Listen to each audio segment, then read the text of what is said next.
கிருஷ்ணராஜபுரத்தை சேர்ந்த கண்ணன் என்பவரது மகன் ஆகாஷ் என்ற 26 வயது இளைஞர் 6ஆம் தேதி அன்று ஏதோ சிறு மோதல் சம்பவத்திற்காக காவல்துறையால் பிடித்து செல்லப்பட்டு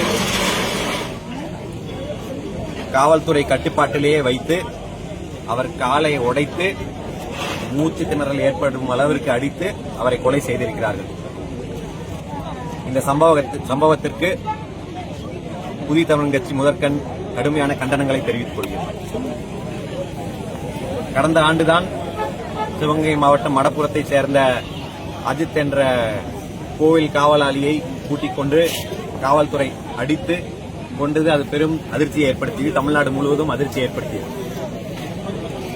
அந்த வழக்கில் நீதி கிடைப்பதற்கு முன்பு, அந்த சுவடுகள் ஆறாததற்கு முன்பு அதே மாவட்டத்தில் அதே போல மீண்டும் ஒரு கொலையை இந்த மாவட்ட காவல்துறை அரங்கேற்றியுள்ளது. அதுல எப்படி சிறப்பு ஒரு கம்ப்ளைண்ட் கொடுத்த உடனே ஸ்பெஷல் டீம் வந்து அந்த அஜித் என்ற இளைஞரை அடித்ததோ அதே போல இங்கேயும் ஒரு ஸ்பெஷல் டீம், அந்த ஸ்பெஷல் டீம் கூட்டி கொண்டு போய் காலில் அந்த பையன் சொல்லியிருக்கான் அவங்க பெற்றோர்கிட்ட, ஒரு காலில் கீழே வச்சு காலை மேல வச்சு அதுக்கு மேல இன்னொரு கல்லை தூக்கி போட்டு உடைச்சு கால் உடைச்சிருக்கிறான். அதற்கு கதைகள், பல கதைகள். அவன் தப்பிக்க முயற்சிச்சான், பாலத்துல இருந்து குதிச்சான், மேலும் மேலும் பொய்யே கூட்டிக் கொண்டே போறாங்க இந்த மாவட்ட காவல்துறை. புதிய தமிழ் கட்சி பல ஆண்டு காலமாக சொல்லிட்டு வருது, காவல்துறை குறிப்பாக சிவகங்கை மாவட்டத்தில் பல பல காவல் நிலையங்களில் ஒரே ஜாதியை சார்ந்தவர்கள் இன்ஸ்பெக்டரா இருக்கிறாங்க, எஸ்ஐயா இருக்கிறாங்க. அங்க இருக்கிற அத்தனை கான்ஸ்டபிளும் ஒரே ஜாதியை சார்ந்தவர்கள், ஒரு ஜாதி சங்கம் போல பல காவல் நிலையங்கள் செயல்பட்டு வருதுங்கிறது கருத்தா இருக்கு. கடந்த ஆண்டு கூட ராமநாதபுரம் சரக டிஐஜி அவர்களுக்கு புதிய தமிழ் கட்சி தலைவர் அவர்கள் ஒரு கடிதம் எழுதியிருந்தார். இது போல 90% காவல் நிலையங்கள் ஒரே ஜாதியை சார்ந்தவர்கள் இருக்கிறார்கள். அதுக்கு அவர் பதிலும் அளித்திருந்தார். அப்படியெல்லாம் இல்ல, எல்லா ஜாதிக்கும் சமமான வாய்ப்பு வழங்கப்படுது, அவரவர்கள் எங்கு போஸ்டிங் வேணுமோ அங்க கொடுக்கப்படுது. ஆனா நிலைமையை பார்த்தா இந்த கூட்டி கொண்டு போனவங்க அத்தனை பேர் ஒரே ஜாதி, எஸ்ஐ இன்ஸ்பெக்டர் கூட்டி கொண்டு போன அந்த ஸ்பெஷல் டீம் எல்லா காவல் காவலர்களும் ஒரே ஜாதியை சார்ந்தவர். அப்ப இந்த சிஸ்டத்தை சரி பண்ண வேண்டும் என்று பல நாளா கேட்டுட்டு இருக்கோம். ஆனா அதற்கு எந்த தீர்வும் கிடையாது. எத்தனை பேர் இப்படி அடிச்சு கொள்ள போறீங்க?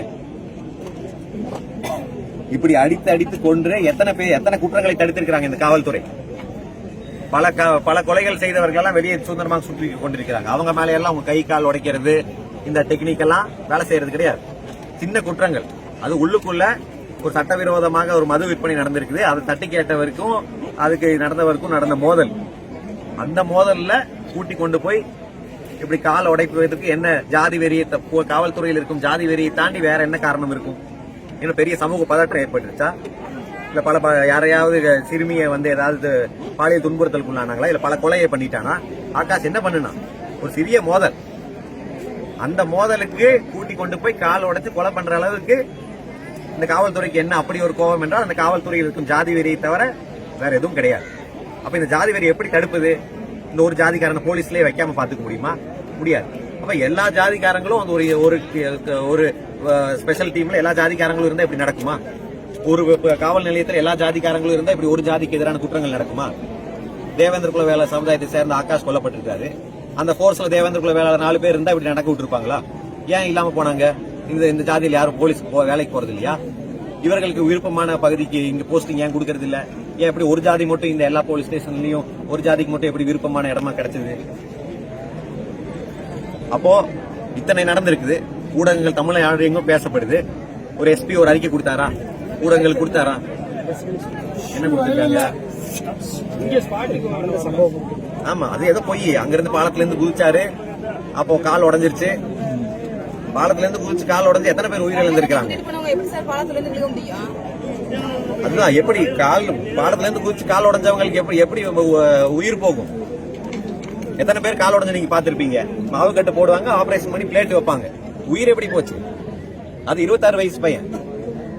சார் ஹைகோர்ட் சொல்லியிருக்காங்க போராட்டத்தை சாலை வந்து சொல்லியிருக்காங்க. அது மட்டும் இல்லாமல் உடற்கூறு ஆய்வுகளை பார்த்தீங்கன்னா அஜித்குமாருக்கு பண்ணது போலவே சிசிடிவி வச்சு பண்ணணும் அப்படின்னு சொல்லியிருக்காங்க. அது மட்டும் மாதிரி நம்ம சைடு வந்து இப்போ கேட்கப்பட்ட போது சிசிடிவி காட்சி அந்த சம்மந்தப்பட்ட நாட்களுக்கான சிசிடிவி காட்சிகளை வந்து போலீஸ் பாதுகாப்பாக கொடுக்கணும் அப்படின்னு சொல்லியிருக்காங்க. இந்த அரசு தரப்பு கோரிக்கை ஏற்றுக்கிட்டாங்க. இதெல்லாம் மக்களுக்கு இடையூறாக சாலை மறியல் வந்து அவங்க பெற்றோர்கள் போது இந்த சாலை மறியல் வந்து கைவிடணும்னு சொல்லியிருக்காங்க. இது என்ன சார்? இல்ல, வழக்கமா நீதிமன்றங்கள் அது வேற ஒரு அமைப்பு போயிருக்குது. அவர்கள் கோரிக்கை வைத்திருக்கிறார்கள். அது மக்களுடைய கோரிக்கை கிடையாது.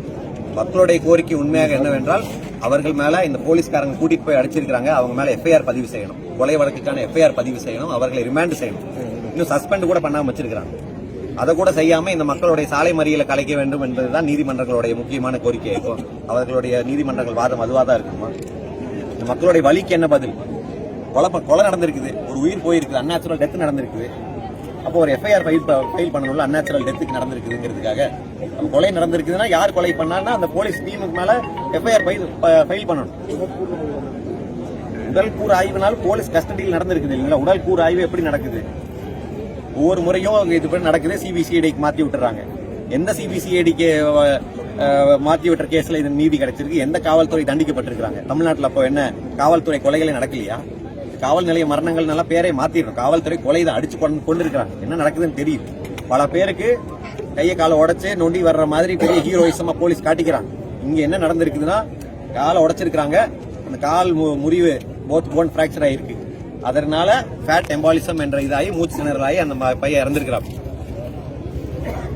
உங்களோட குடும்பத்தோட சார்பா குடும்பத்தின் சார்பா இந்த ஊர் சார்பா தமிழக மக்கள் சார்பா என்ன கோரிக்கை என்றால் அவர்கள் அந்த ஸ்பெஷல் டீம் யார் கூட்டிட்டு போய் அடிச்சாங்களோ அவர்கள் மேல கொலை வழக்கு பதிவு செய்ய வேண்டும். அவர்களை எல்லாம் ரிமாண்ட் பண்ணணும். முதல்ல ஜெயராஜ் பீனிக்ஸ் வழக்குல நடந்த மாதிரி அது ரிமாண்ட் பண்ண வேண்டியதுதான் அவர் முதல் கோரிக்கை. அடுத்தது அந்த குடும்பத்திற்கு என்ன செய்ய வேண்டுமோ அது செய்யணும்.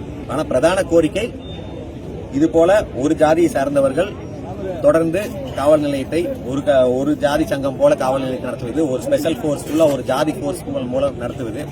அஜித் மடப்புறம் அஜித்துக்கும் அதே தான். அந்த போர்ஸ்ல 95% இருந்தது ஒரே ஜாதிக்காரங்க. இங்கேயும் அதே மாதிரி தான். ஆனா என்ன பாதிக்கப்பட்டவர்கள் வேற வேற ஜாதி சார்ந்தவர். இது வெறும் காவல்துறை மரணம் என்று மட்டும் பார்க்க முடியாது. இதுல ஜாதியும் இருக்குது. ஏன்னா எல்லா ஜாதிக்காரனும் இப்படி அடிச்சு கொள்றது இல்ல. ஒரு பக்கம் நாங்குநேரியில வெட்டுப்படுறதும் பட்டியல் சமுதாயிச்சாங்க.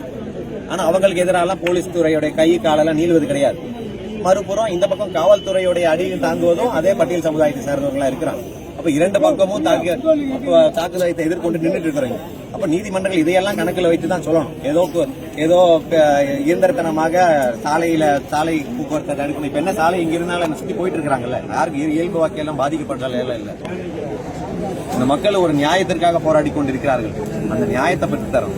அதுதான் அரசுடைய கடமையா இருக்கு.